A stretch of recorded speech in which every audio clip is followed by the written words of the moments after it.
I stood in the scorpion of her. Deep, deep in the wet of her soft, moving flesh, flushed against mine. Eyes filled with emotions, tears intact. I'm sorry, but I can't love you.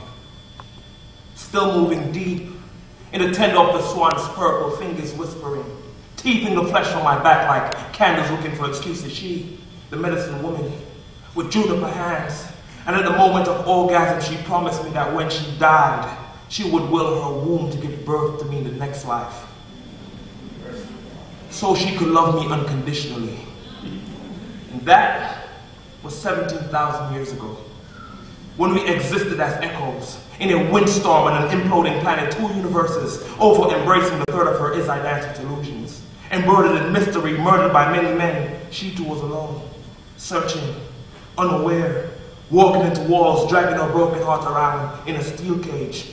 This daughter of a blacksmith laid atop my easel, like a parable, interwoven into the paper of my being. Bleeding, I read her 2 chapters from a book of zebras. She stopped me and said she spent the past 400 years giving out eyes at the gate of a city, looking for you, which strangely explained the first 3 years of my life.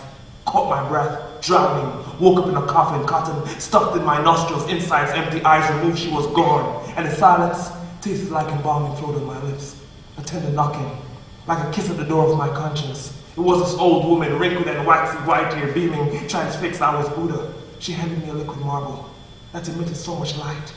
I broke out in tears, crying for no reason, crying because I understood, crying because I didn't understand, cried so hard. It became 1920. She, now a jazz singer, under red lights, dancing with strands of cigar smoke, went. It became 1828. She, now my wet nurse, smiling, I screaming, brought forward, broke her heart at the prom, brought back, broke her heart before I met her, just so she would keep her distance. Died twice as a child, avoiding her. She aborted me once, moved to China, changed her race, just so our paths wouldn't cross, just so our crosses wouldn't path. Until one London evening, I got a card in the post, pictured this slim Asian woman with stolen eyes, eyes stolen from a lover, me, she, drawing circles on the forehead of the dust-quilted children, knitted from ether, blown around in circles, and in her left shoulder, burning bright blue, a black candle waxed with tears forever frozen black. She pulled me into the photo. The photo fell, falling into another slice of the universe, where she sat, burning, embers floating like bubbles above her head, pulling pins from her aura, each pin a lifetime wasted, each lifetime in the form of a song, each song an ember, blazed, singing, emitting so much light. I blinked, and in that instant, 17 faces of the same woman, eons ago, centuries ago, years ago, futures ago, and before I could say, what is your name?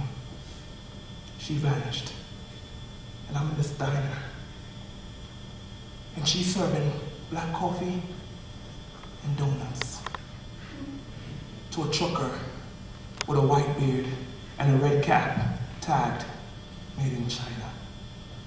She walks over to my table and places the plate with 2 eggs, bleeding, like eyes, looking up at me. I looked up at her. Have I seen you someplace before?